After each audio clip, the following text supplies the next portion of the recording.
So hi guys, kumusta kayo? Galing kasi akong center, wala pa yung doktor eh. Pero babalik ako dun. Kaya magluluto na tayo. Luluto tayo ng apritada. So, apritadang manok, baboy.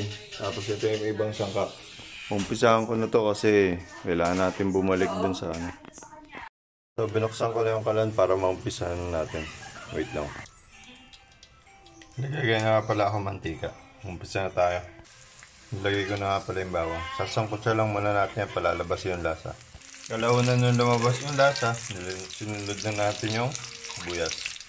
Tapos yung ibang bell pepper. Sasangkot siya ko lang muna yan bago natin ilagay yung baboy. Matagal kasi yun eh. Okay na guys, titimplahan ko muna yan bago natin sangkot siya ng gusto.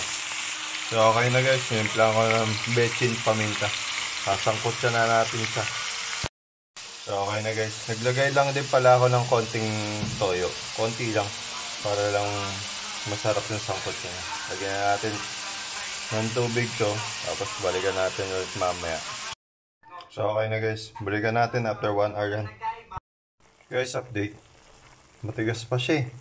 Pero konti na lang sabaw. Napalakasan ko ata yung apoy.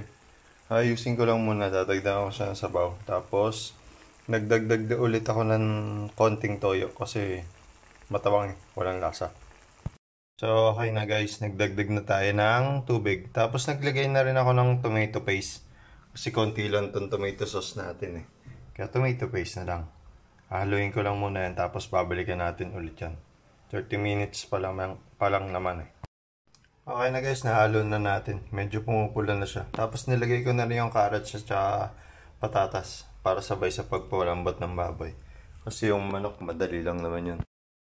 Guys, update. Pwede na lahat na ilagay yung manok. Wait lang. Okay na, hahaluin ko lang yan. Tapos lalagay na natin yung tomatoes natin. So okay na guys. Tapos tinimplahan ko na rin siya ng chicken cubes. Balikan natin yan after 20 minutes. Lutong tamad. So guys, nilagay ko na yung bell pepper na natira. Saka natin sasabihin ha. So paano guys? Nakaluto na tayo. Yan o. Yummy! Ang bango niya. Alis pa kasi ako eh. Kaya tara, kain tayo.